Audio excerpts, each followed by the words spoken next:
Hey everybody, my name is Phil. I'm the owner of Yard Smart Lawn Care and Landscape Maintenance, and today's video I am plowing a driveway with over 20 inches of snow.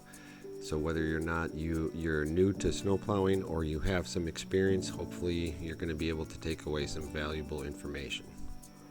For starters, I like to clear the entrance or the apron first, so I'm not compacting that snow as I go into the driveway, and then I also have a bit of working area for my vehicle to get out of traffic. Anytime I'm asked to go to a driveway that I've never been to, I always like to get an idea what the driveway will look like without snow, so I look up on Google just to get an idea as to where I can put some snow, any sort of issues that I may have with a layout or landscape beds or anything like that.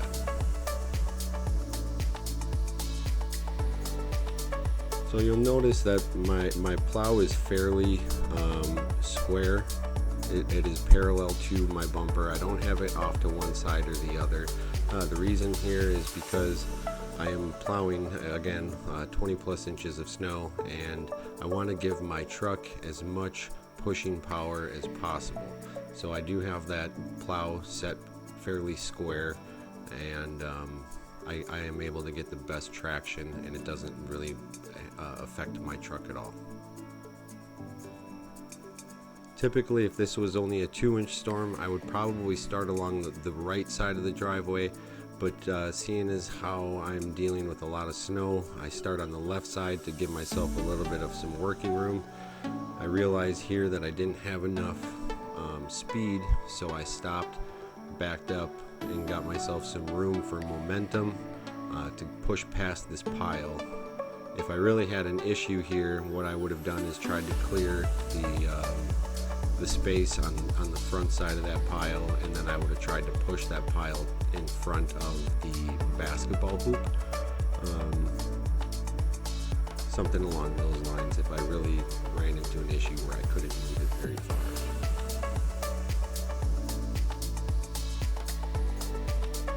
But this snow is piling up pretty quick, and right now I have about 2.5 or 3 feet of snow on my driver's side where it's been kind of pushing off.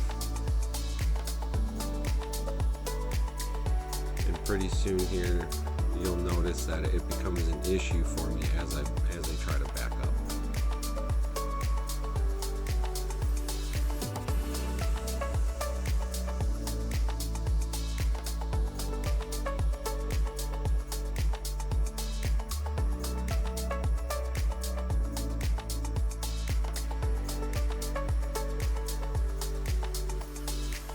All I'm really doing here is just trying to contain a little bit of that snow as I make my way up the driveway, allowing for some spillover into that left lane, which I had cleaned up previously, which is okay because I'm not compacting it.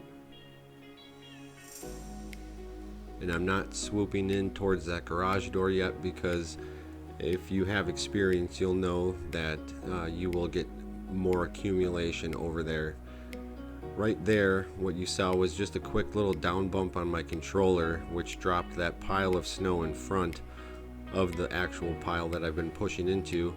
That's a kind of a pro tip.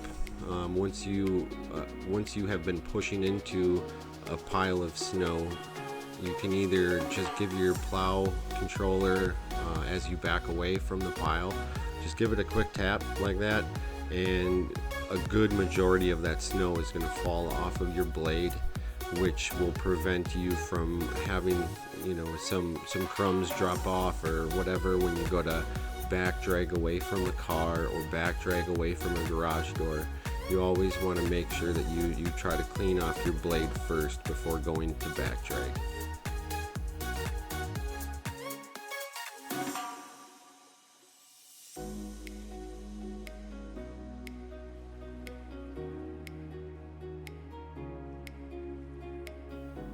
I know you can't really see it too well in this video here, but what I'm trying to do is use those concrete marks, those cuts in the concrete, as reference points for how wide I need to go with the driveway. When I looked at Google, there was 3 slabs of concrete wide, and I know that I need to get that as far out as I can. So right here you'll notice that I just had a little bit of issue. I had to reposition for my reverse, and the reason being is I had my plow blade a little bit tipped, a little bit too straight, and it allowed for the snow to catch, and it was coming down. It was essentially back dragging snow off of the wall, off of the left side. So what I had to do is kind of reposition and then lift my front corner all the way up. Unfortunately, I don't have a camera mounted on the back of this plow, or on the back of this plow truck, but there is an Ebling back blade, so that's what I'm doing right now. Is I'm backing in towards those arborvitaes, and I'm extending my right wing, and I am pulling some of that snow out of the driveway, and I'm going to stage it at the end of the driveway here to be pushed off on the right side corner.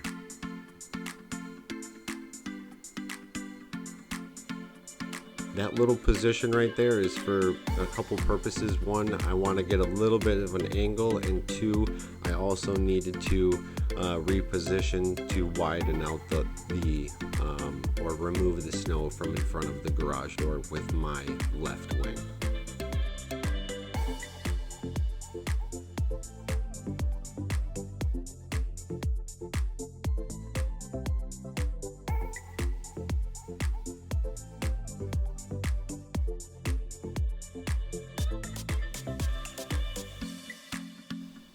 So there's that repositioning of the snow. I want to leave it, I want to stage it in a way where I can have access to that outside of the driveway. I don't want to leave that pile inside of the driveway, nor do I want to affect the traffic. You just saw a car was able to drive by, no issues. They didn't have to drive through my pile, but yet I still have room to turn my vehicle here and have full access to that pile. Whereas I see a lot of guys, they'll push it right to the end of the driveway but not fully out, and then they have to kind of maneuver in such a way where it's not as easy to get all of the snow, or they'll end up leaving some there. But here I'm pushing all this snow off to the side, the left side of this driveway, and it's important to note that somebody had previously come through here and cleaned all around the mailbox. If this wasn't done, even if it wasn't like that, I would still make sure that you clean up around the mailbox.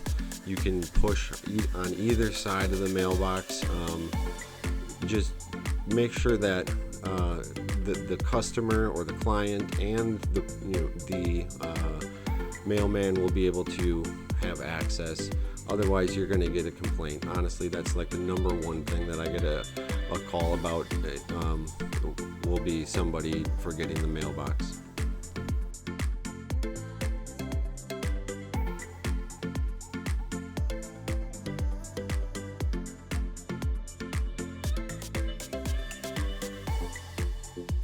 So as I pull into the driveway, you can pretty much see that everything is cleaned up from the garage door. You don't really want to push too far into those arborvitaes. You'll cause those to snap, cause damage.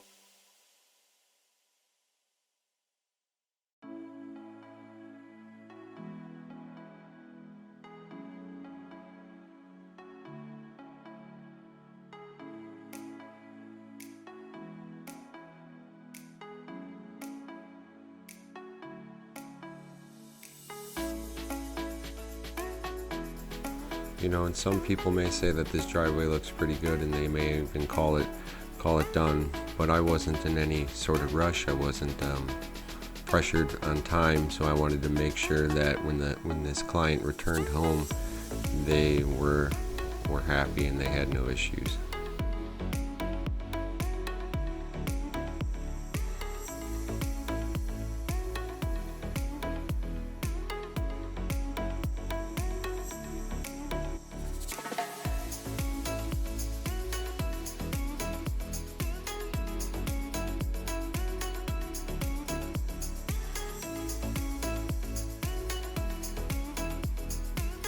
What I'm about to do here is one step that I see a lot of guys kind of skip over, and that is pushing this little bit of snow away from that first garage door.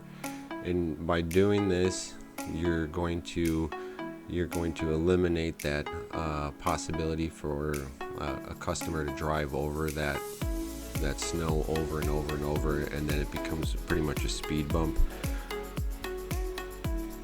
Right here, I'm just kind of finishing up the finishing details on the edge.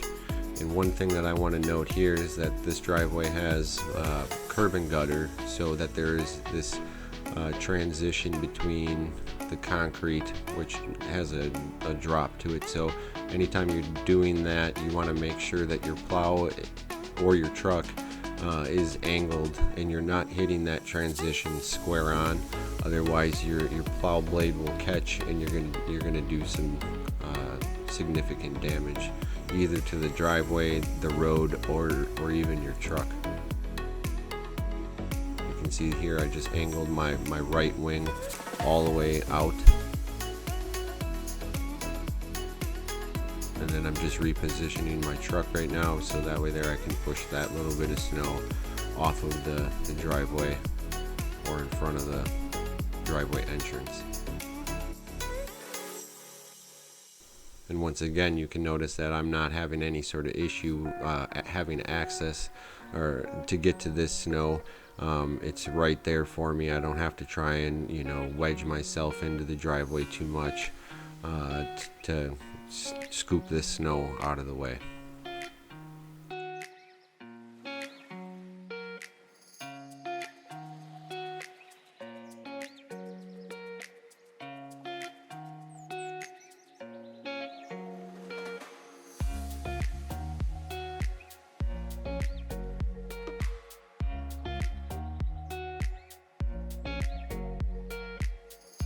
So all I'm doing here is just banging my plow onto the roadway, so that way there I can clean my plow blade off and make sure that there's no snow that's going to fall off when I go over that curb, and just get a visual confirmation on a complete job here. The garage is accessible, the driveway is as wide as it needs to be. It would have been much easier if that trailer wasn't there, but it is what it is, and it went well. So we are expecting more snow here in the next day or two, and I plan on making more videos. So if you guys enjoyed this content, feel free to subscribe to this channel, and there will be more videos coming soon. Thank you very much.